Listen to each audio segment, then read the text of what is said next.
I was actually disappointed that I couldn't watch more of the game than what I was able to because we started an hour after you. But I did get to watch most of your first half, and I was really impressed with the way you played. I thought They're your good, running, aren't they? They're a pretty good team, aren't they? they really are, and I think it's sad that they're not getting the recognition. I don't think that they deserve. Um, I don't think enough people, have up to this point. I think tonight you guys being able to play a little earlier, I think more people are going to be able to see it, and I think more people watched it. But that first half, I thought you guys played really well.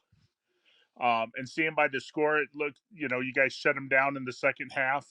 Um, but I was really impressed with what I saw, and I really think you guys could really make a run. And I did get to watch a little of the UCLA game, so that could be a hell of a game between USC and UCLA this year. I mean, I'm really impressed with the LA area. You guys are doing wonderful. Yeah, what a day for LA.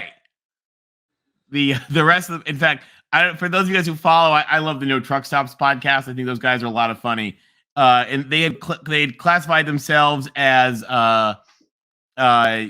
USC fearers, and they amended that to be LA fearers.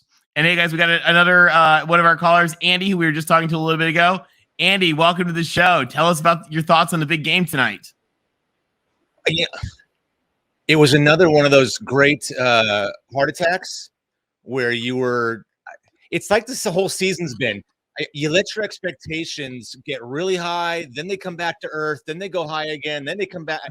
I get dizzy after games like that where I realize if somebody told me back in February that we'd be, hey, you got a real shot at a 10-2 season, I'd have hugged them and said, from your lips to God's ears. And now after tonight, it's very legit possibility that that's the worst case scenario is 10-2. But I realized early on, the only reason I felt disappointment during any of these games was because my expectations were so freaking high. Yeah, I agree with you. I felt the same way actually. And in fact, I've actually sort of been wondering, like trying to calm myself down a little bit to be like, okay, this I originally thought my original thing at the beginning of the season, you guys in the chat, what do you guys think about this? I thought, okay, if we're 8-4, good. If we're 9-3, hallelujah. But the idea of 10-2 just seemed like unthinkable. And now like 10-2 would be okay. Yeah. Like for that to be the lowest expectation now, things have gone very, very right.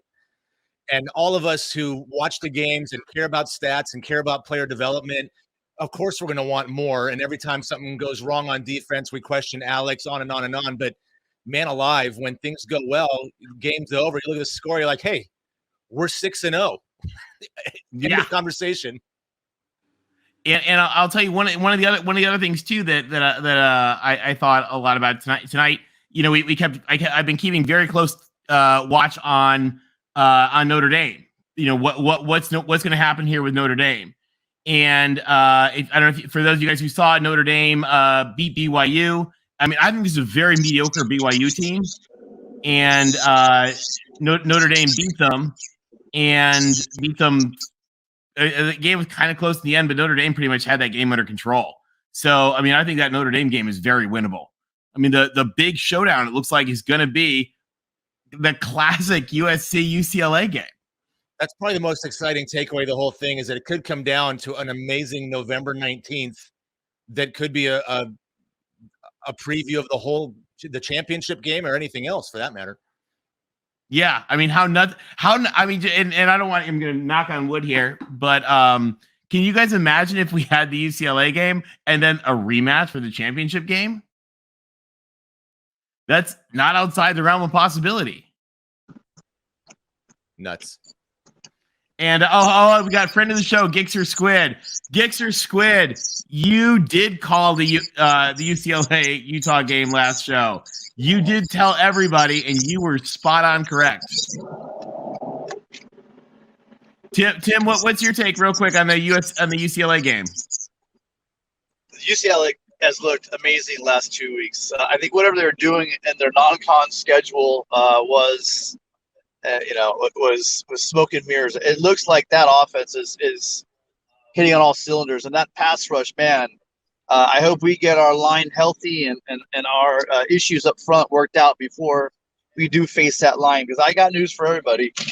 It's gonna be a battle, and the way they're playing, if DTR stays this DTR, like Chris calls them, DTR 2022, and Charbonnet and Bobo, if they're all going on hitting on all cylinders, it's going to be a hell of a game. It really is. And it looks like you guys in the chat are, kind of agree. You guys kind of feel the same way. Dale saying I would have been happy with 9-3. Roger Dodger, who we love Roger Dodger on the show, says managing both expectations and heart disease was easier with no Hope Helton.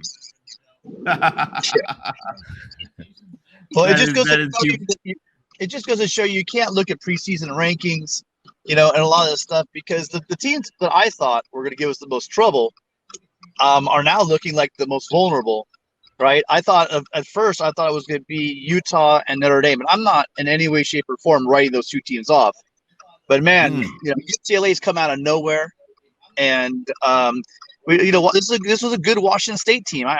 I'll admit I completely overlooked them at the beginning of the season. I looked at our schedule. I'm like, okay, we got Washington State right before the Utah game, so that's great.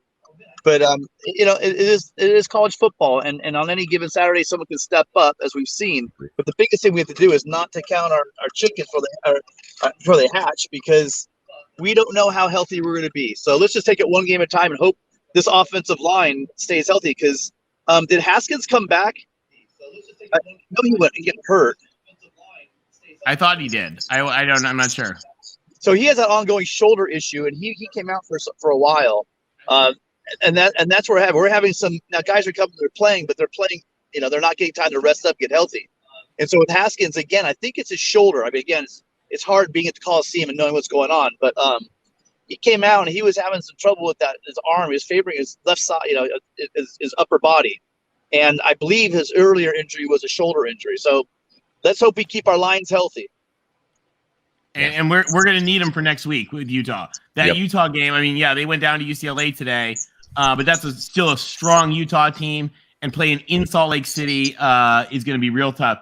Now, Tim, you were there at the game. Gixxer Squid tells us the crowd was about the same occupancy as last game, yet the crowd was more fervent. He says everybody's buying what Lincoln Riley's selling. What did you think, Tim? Was the crowd more fervent tonight than last game? They went to sleep in the middle, but they came on. When we had fourth downs, when we had those third downs we needed late in the game, right? We needed to get some stops. They absolutely came alive. And yeah, there was the same amount of people there, but you can tell these are your hardcore fans, right? These are the ones that aren't waiting for a national championship. They're getting going before the bandwagon, fires up. So they're ready. It's the same thing though with USC fans.